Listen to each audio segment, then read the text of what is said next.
Welcome to Chapter O2 of the Prodbook, Product Management and Product Marketing Management. Indeed. And today we're really diving into the sources you've gathered on these fields. Yeah, exactly. We want to cut through the noise, pull out the key stuff, and we'll show you why these roles are so critical today. And we'll do that by looking at where they actually came from. And that history is surprisingly relevant, isn't it? Understanding the origins, honestly, it tells you a lot about why the demands are what they are now. Right. It's quite a journey the sources lay out. It really is. From like door-to-door soap surveys all the way to navigating these incredibly complex digital markets we see today. Door-to-door soap surveys. Okay, I'm intrigued already. But let's start with the now, the current landscape. What are the sources telling us? Because things feel intense out there for PMs and PMM. Oh, definitely intense. The sources really highlight how today's environment, the rapid tech changes, fierce global competition, really savvy customers, plus that constant pressure for growth, it's forcing these roles to change dramatically. So it's not just managing a product list anymore. Not at all. It's about driving actual business outcomes. The sources point to this demand for people who don't just get the market, but can translate that understanding into, well, bottom line impact. Okay. They need that vision, to Yeah. spot the next must-have product, but also the execution skills, flawless go-to-market plans. So it's that classic blend of strategy and execution, but with real commercial responsibility baked in. Exactly. And the sources flag a specific challenge. Yeah. Companies need people who can deliver value fast, like right away. It's not really a role you could just ease into anymore. Stakes are higher? Much higher. And we even see big names acknowledging this gap. The sources bring up Jeffrey Immelt, former CEO of GE. Yeah. He'd apparently identified a weakness right there at GE, saying they didn't have enough sophisticated product managers and system engineers for their major programs. Wow, from GE. That's Yeah. quite an admission. The sources call it a significant organizational weakness, right? Huh. And they move fast to fix it. They did. And that GE example, and probably others like it, really underscores why we're seeing this big surge in PM training, certifications, all that stuff the sources mentioned. Right. Companies aren't just trying to hire these people. They're actively investing in building this capability internally, because having that sophisticated PM and PMM expertise is, well, it's a clear competitive edge now. Okay, so the now is demanding, it's strategic, definitely focused on impact and commercial results. But you said earlier, to really get why it's like this, we need to rewind. Way back. Like way back, it sounds like. Before computers, before the internet. Much further back. The story, according to the sources, it doesn't start in Silicon Valley, not even Madison Avenue. It starts, believe it or not, in the market research department at Procter & Gamble, P&G, in 1931. P&G, seriously? The soap people? You're telling me product management's roots are in, what, Titan Crest? More like Ivory and Camay back then. But yeah, the head of this department was a guy named D. Paul Smelser, Doc Smelser, PhD economist. And his approach was pretty groundbreaking for the time. He hired female college graduates, which was progressive in itself, and sent them out. Out where? Not just around Cincinnati. Out into people's homes, literally, door to door. They took this almost anthropological approach, talking to homemakers, watching how they actually used P&G products, asking about habits, needs. Wow. So real boots on the ground research in 1931. Exactly. Smelser figured you couldn't truly understand customers just by sitting behind a desk and looking at numbers. You had to see them in their environment. That sounds incredibly valuable. Maybe a bit nosy by today's standards, Quick. but Different times. for sure. But the core idea was powerful. Observe real behavior in context. And his department grew, the sources mentioned, around 34 staff, plus dozens more field researchers. And the first brand to really use this. Camay Soap, that was the first product group, the brand, where they really applied these deep market research insights directly into how they designed and marketed the product. Camay Soap. Okay, this feels pivotal. And this is where Neil McElroy enters the picture. That's him, young advertising manager at P&G. And he noticed something interesting.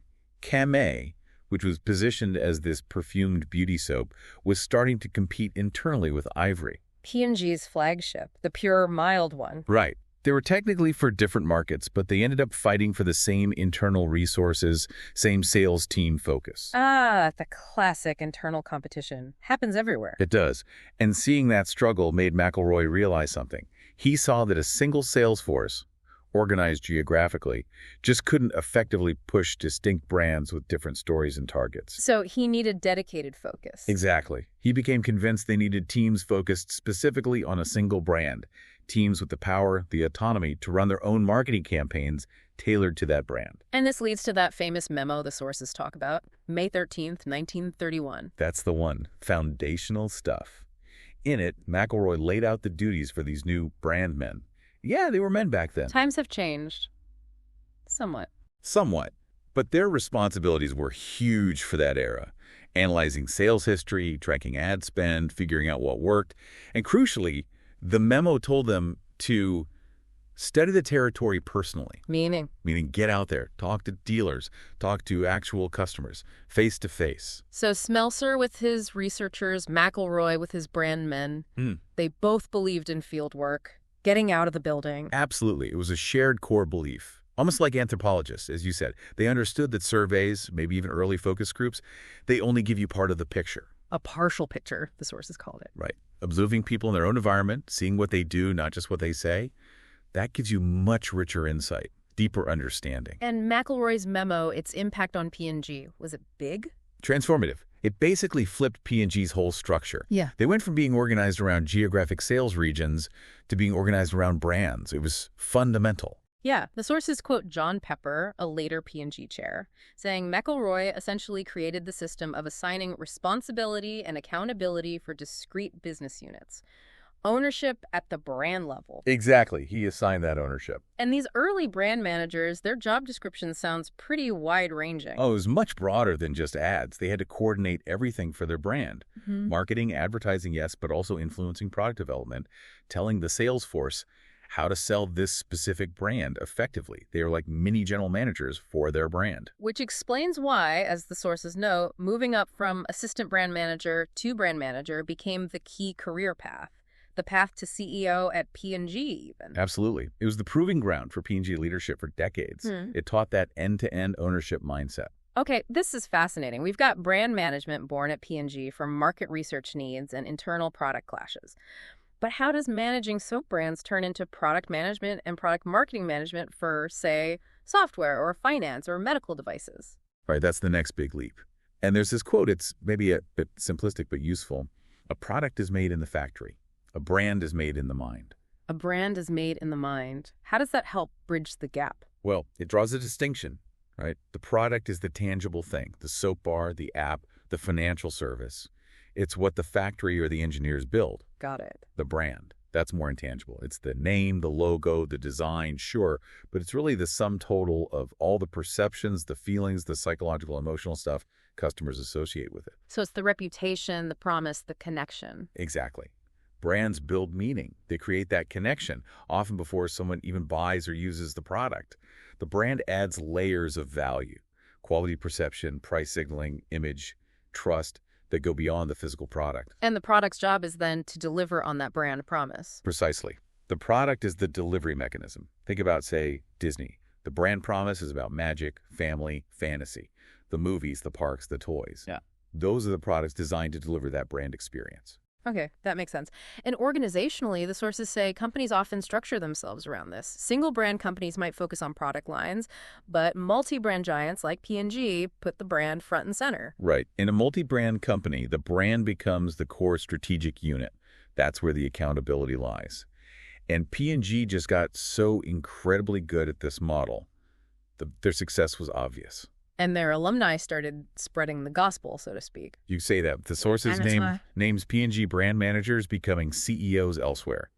Meg Whitman at eBay, Scott Cook starting Intuit, Steve Ballmer at Microsoft, Steve Case at AOL. Wow, that's quite a list. It is. These leaders took that fundamental P&G playbook, really understand the customer, own the P&L for your unit, coordinate across functions, and they applied it successfully in totally different industries. Technology mostly in those examples. Okay, so here's the final piece of the puzzle then. Other companies, outside consumer packaged goods, saw the success P&G was having, saw these leaders succeeding elsewhere, and basically said, hey, we need some of that. That's pretty much it. They needed that same kind of focused ownership, that deep market understanding, that coordination, even if they weren't selling soap and didn't call their offerings brands in the same way P&G did. They adopted the model. They adapted the core principles of the model. As these P&G trained folks, or others who just observed their success, moved into tech, finance, healthcare, whatever, they brought that concept of owning a business unit, understanding its market, and driving its success. And that's how brand management sort of morphed. Exactly. It evolved and got comfortably acclimated, as the sources put it, into this distinct, broader profession we now generally call product management, applicable across almost any industry. Okay, but what about product marketing management? You mentioned that earlier, and the Prodbog chapter covers both. Where does PMM fit into this evolution? Good point. It's closely related, but often a distinct evolution or specialization. While that core P&G brand manager role maps most directly to the modern product manager, owning the product end-to-end as a business, product marketing management often emerged or was split out as things got more complex. How so? PMM really zeroes in on understanding the customer and the market for that specific product. It's about crafting the positioning, the messaging, figuring out the go-to-market strategy, enabling sales teams, driving demand. It's the outward-facing, market-focused part. So if the PM is maybe more focused on what to build and how to build it and manage its life cycle? And PMM is focused on how to bring it to market successfully, how to connect it with the right customers, communicate its value effectively, and beat the competition in the marketplace. Got it. So PM owns the product, PMM owns the market connection for the product, loosely speaking. That's a decent shorthand. Product marketing often carries that torch from the early brand managers' intense focus on market understanding and external communication, while product management might carry more of the internal coordination and development oversight. They're two sides of the same coin, really, both critical descendants of those early P&G ideas. Wow. Okay. So we've gone from PhD economists and door-to-door researchers in the 30s through internal soap brand battles to these highly specialized, super in-demand PM and PMM roles we see today across every sector imaginable. That's quite a path. It really is. And bringing it back to you, the listener, the key thing from all this history is realizing that despite all the changes in technology and jargon, the absolute core hasn't really changed that much. Meaning success still comes down to what Smelser and McElroy figured out way back then. You have to deeply, deeply understand your customer and your market. And then you need to be able to coordinate all the moving parts, the product itself, the marketing, the sales, to deliver real value based on that understanding. It's that combination again. Understanding the mind, the customer, the brand perception, and mastering the factory, the actual building and delivering of the product or service. Exactly. That synthesis, that's where the magic happens, you could say. Still true today. Okay, that gives us a lot to think about. So maybe a final thought for you, based on everything we've discussed from the sources. We trace this whole thing back to an almost anthropological beginning, right? Smelser and McElroy insisting on studying customers directly in their own environment. Given today's world, all the data dashboards, remote teams, endless Zoom calls, is that original, maybe old-fashioned fieldwork. Actually getting out there, observing, talking face-to-face, is that still the most vital skill? And maybe, just maybe, the one that gets overlooked most often by today's PMs and PMMs trying to achieve that deep understanding.